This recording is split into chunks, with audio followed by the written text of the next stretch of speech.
My name is Linda Mandeville, and I'm a Dallas County Master Gardener. And I'm standing out in the gardens that are so beautiful here at Geneva Heights. Today, we're going to talk about wildflowers. Now, I'll bet that you know the famous wildflower in Texas. Bluebonnet, that's right. That's our state flower. Well, did you know, though, that's only one of many wildflowers. In Texas, we have over 5,000 wildflowers. Yes, that's a lot of wildflowers, isn't it? Well, wildflowers are beautiful. We know that. You can look around at our garden and see these cosmos that are still blooming. They're just beautiful, but wildflowers also provide shelter and food for our beneficial insects. Also, they are a great source of nectar for butterflies. And you know, in your gardens, you have so many butterflies. I wish one would fly by right now. Well, October is the month to scatter wildflower seeds. So I want to talk to you about seeds for a little bit. Now, not all wildflower seeds look the same, so I'm going to show you a picture of some and actually show you some seeds. Now, we were just talking about bluebonnets, so I'm going to put a few bluebonnet seeds in my hand, and as you'll see, they're small, they're very hard, kind of like a little rock. That's what the seeds look like. And then, of course, I know you've seen bluebonnets. This is a picture of what bluebonnets look like. Another wildflower that we have is called a green thread. And the reason it is called a green thread is because the stems look like little green threads. Now, I'm going to show you a picture of a big meadow, and this is what the flowers look like. If you're driving along the highway and you see these out in a field somewhere, it is absolutely beautiful. Okay, next I want to show you poppy seeds. Now, this is really kind of neat. I want you to look at this first. This is from your garden from last year. This is a pod of what was a poppy.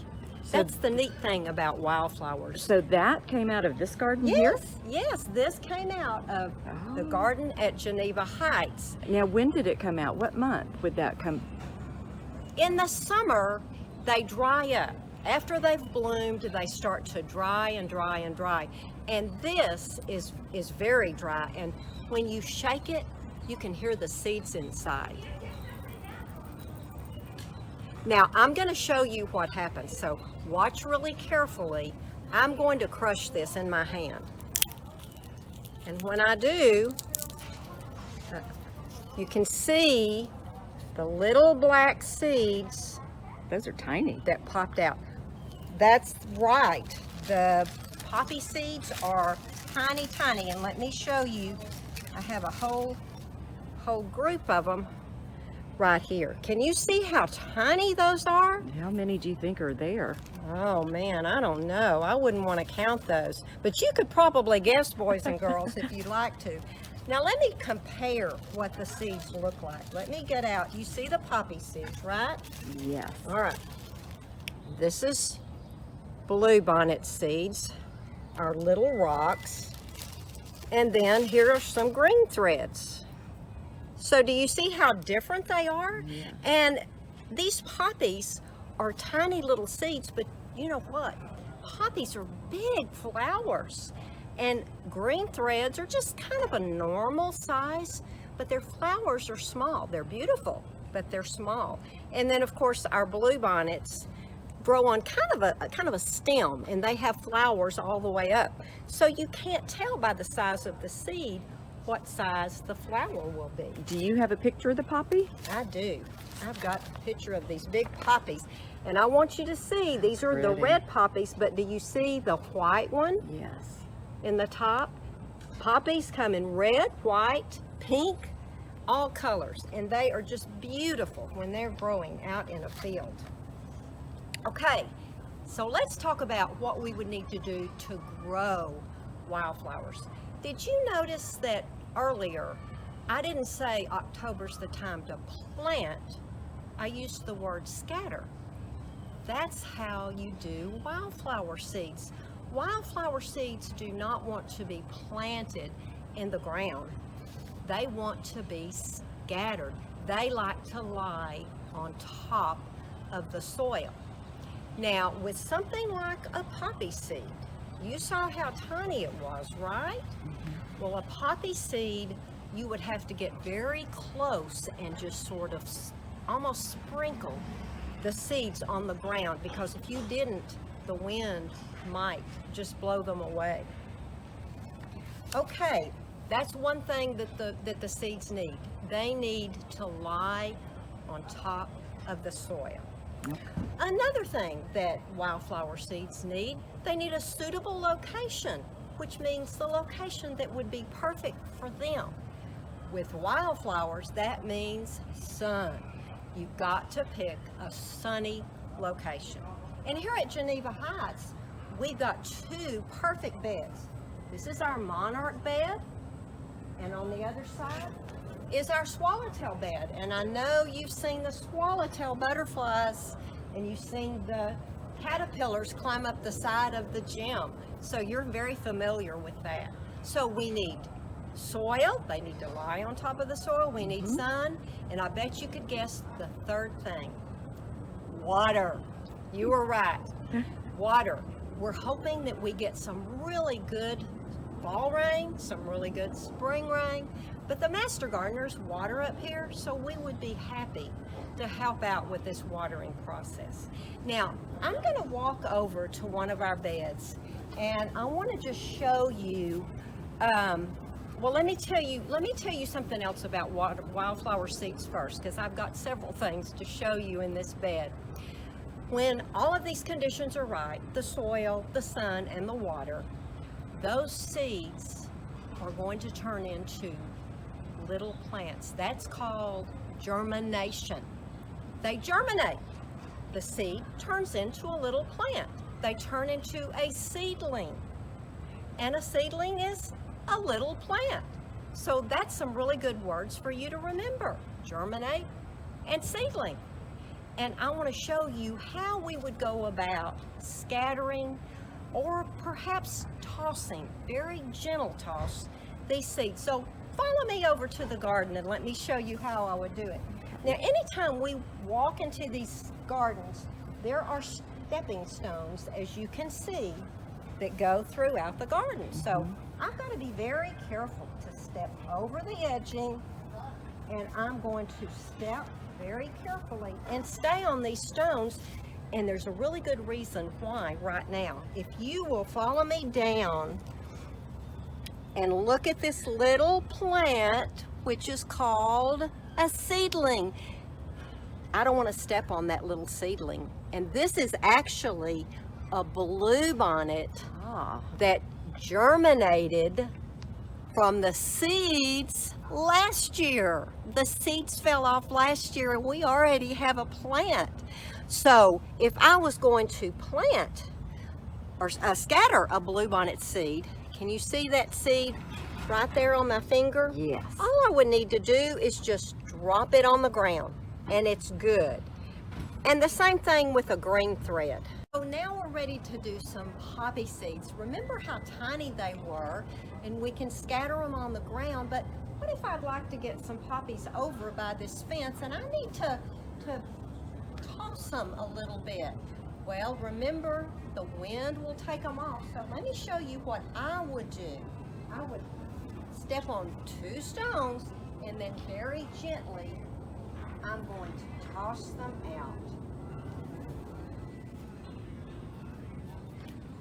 And I've scattered wildflower seeds. And I'm going to very easily walk out of this bed, and there you go. So would you water it in today, or would you go ahead and wait a few days for rain? Well, What happens if it doesn't get watered right away? well, and it does need to be watered in today. And I looked at the forecast before I came up here.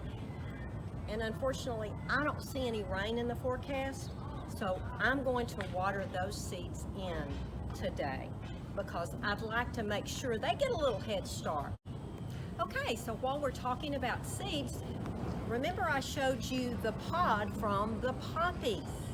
I want to show you some other seeds on our cosmos. The neat thing about wildflowers is they produce their own seeds, and those seeds fall to the ground, which means hopefully they'll germinate, remember that word, and we will have more flowers. Now the cosmos that you see right here beside me, we don't plant seeds ever on those cosmos, and I want to show you why. These are gorgeous flowers, right? But I want you to look at here's the pretty flower, and here's what happens when it starts to dry up. And then look at this. These are all seeds. See how they come off in my hand? And these seeds fall to the ground, and we have cosmos all over these two butterfly beds. And right now we've got some little bees flying around, but Lisa and I have been standing here watching a monarch butterfly. It's camera shy. It's not showing up for us, but the monarchs love cosmos. So this is a very established plant. We've got little seedlings that are very, very small. And So there's the seedling, and this guy's established. Very established and loaded with all kinds of seeds. That's what cosmos seeds look like. So we have talked so long about wildflowers and seeds. I'm thinking you might like to actually scatter some seeds this year. So I've made little packets for all of your teachers full of different wildflower seeds. Now different classes will have different seeds, but you're going to do the same seeds that I have. Some of you will have blue bonnets, some of you will have green threads, and some of you will have the poppy seeds. Just remember, on the poppies, if you want to toss it, you need to do it very gently so the wind doesn't take it off. You don't want growing in the middle of the playground. We want it growing where the birds and butterflies keep it in the butterfly gardens. So I hope you've enjoyed coming out to the garden with me and learning about wildflowers and wildflower seeds. And I hope that you will enjoy coming out to the garden at your school and scattering some seeds. And I will tell you, those bees and those butterflies are going to thank you very much. One other thing, let me tell you before we go, and that is whenever you've been out in a garden, it's very important to wash your hands afterwards. Even if you're not digging in the dirt, you're just handling wildflower seeds, we always want to be very careful to wash our hands when we go back inside. So I've enjoyed spending this time with you boys and girls, and I'm hoping that I will actually see you out in the garden sometime soon. Bye.